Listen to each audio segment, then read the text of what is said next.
Caros alunos, sejam muito bem-vindos a esta nossa videoaula.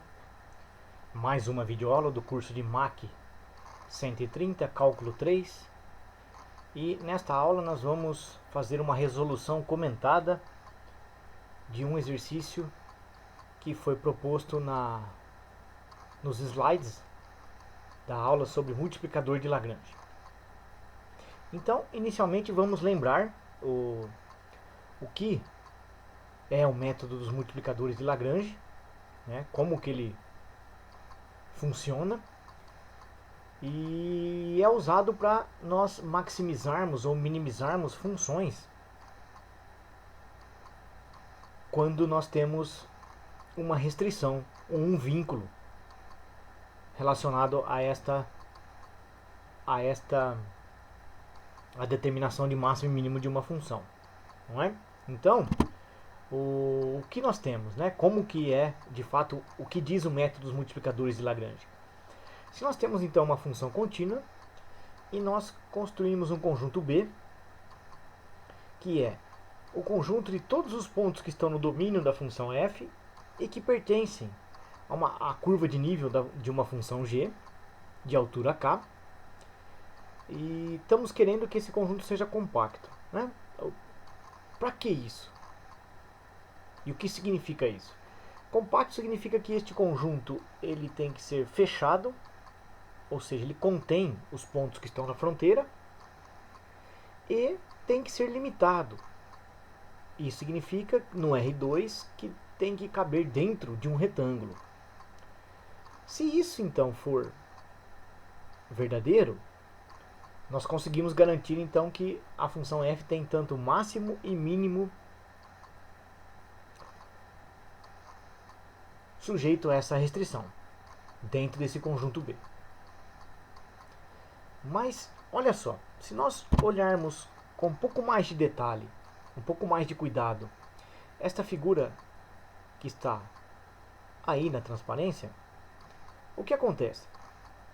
Essa figura nos diz o seguinte: esta curva, este conjunto que está em verde, é a curva de nível determinada pela função g de altura k, g de xy igual a k, passando pelo ponto P. E o que nós conseguimos provar é que o gradiente da função g neste ponto P é perpendicular a esta curva de nível. E o mesmo ocorre com a função f. O gradiente da função f calculada nesse ponto P também é perpendicular à mesma superfície de nível. Ou seja, tanto o gradiente da função g como o gradiente da função f são perpendiculares ao mesmo conjunto. Isso nos diz que o gradiente da função f tem que ser paralelo ao gradiente da função g. Tá? Então, olha, a função f tem máximo e mínimo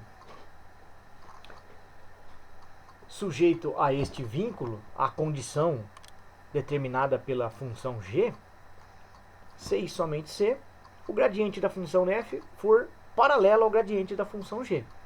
Isso significa que deve existir um número real, lambda, de tal maneira que o gradiente da função f é igual a este lambda vezes o gradiente da função g.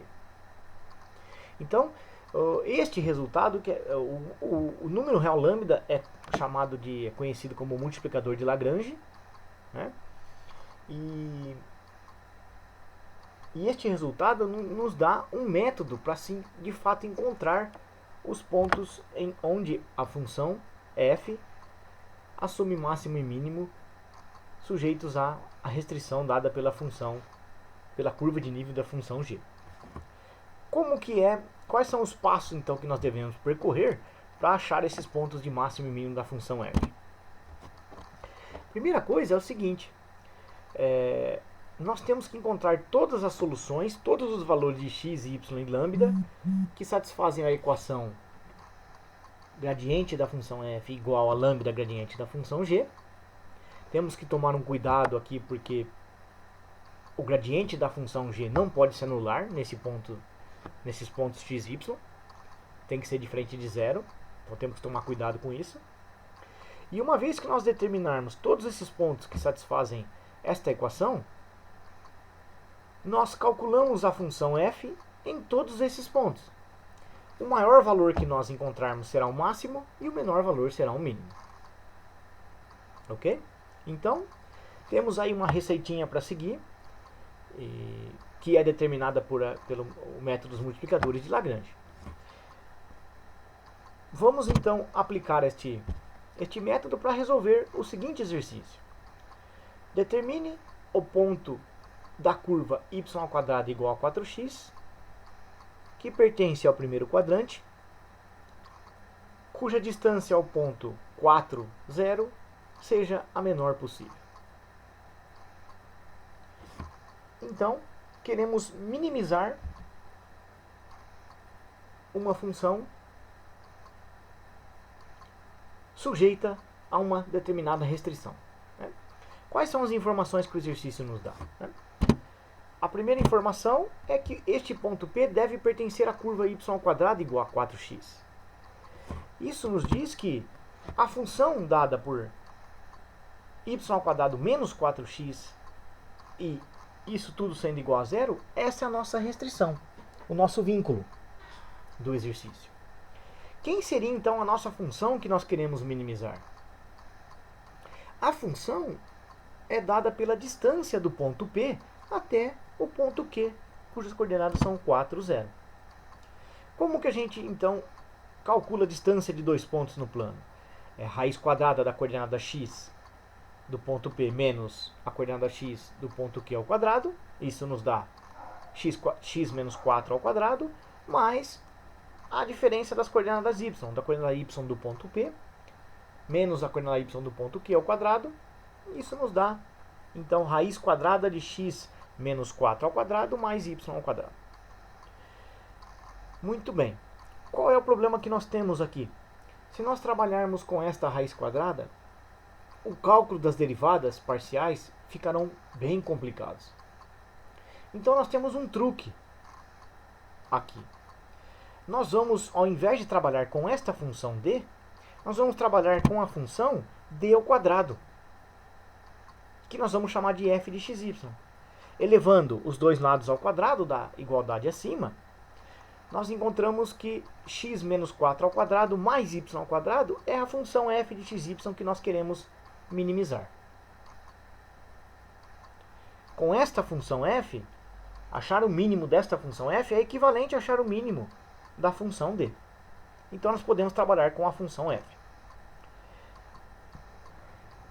Trabalhando com a função f, nós temos que o gradiente da função f, que é formado pela derivada parcial em relação a x na primeira coordenada e derivada parcial em relação a y na segunda coordenada, é igual a 2 vezes x menos 4 na primeira coordenada, 2y na segunda.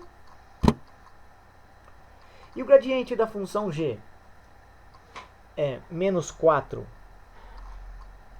na primeira coordenada e 2y na segunda coordenada. Analisando a igualdade, que nós sabemos que o gradiente da função f é lambda vezes o gradiente da função g, nós podemos construir o seguinte sistema, com três equações. 2 vezes x menos 4 é igual a menos 4 lambda, 2y é igual a 2 lambda y, e y ao quadrado menos 4x é igual a zero. Então, a terceira equação vem da nossa restrição, vem do nosso vínculo. Reparem que este sistema não é linear. Então, nós não temos um único método para se resolver esse sistema. O método do escalonamento, ele não pode ser aplicado porque nós só trabalhamos com sistemas lineares nos escalonamentos. O que nós podemos observar então aqui nesse sistema? A equação 2 nos diz que 2 vezes y vezes lambda menos 1 é igual a zero. Portanto, ou lambda é igual a 1 ou y é igual a zero. Temos duas condições. Se o lambda for igual a 1, substituindo esse valor na primeira equação, nós concluímos que o x é igual a 2. Sendo x igual a 2, substituindo na terceira equação, nós encontramos que o y ao quadrado é igual a 8. E aí, nós temos duas respostas. o y sendo mais ou menos raiz quadrada de 8. Mas como o y precisa estar no primeiro quadrante, o ponto P precisa estar no primeiro quadrante, tanto o y como o x devem ser maiores ou iguais a zero. Portanto, a raiz negativa nós vamos excluir. O y então só pode ser raiz quadrada de 8, que é igual a 2 raiz de 2. Isso nós encontramos se o lambda for igual a 1. Agora, se o y for igual a zero, que é a segunda condição, a terceira equação nos diz que o x também deve ser zero. Analisando então as duas respostas que nós encontramos, nós temos dois pontos. Um ponto P1, que é o ponto 0, 0, e o ponto P2, que é dado por 2 e 2 raiz de 2. Calculando a função f nos dois pontos, nós temos que f calculado em P1 é 16 e f calculado em P2 é 12. Ou seja, o f calculado em P1, que é 16, é o valor que nos dá a distância máxima entre o ponto até o ponto Q, e o ponto P2 é o ponto que nos dá a distância mínima até o ponto Q.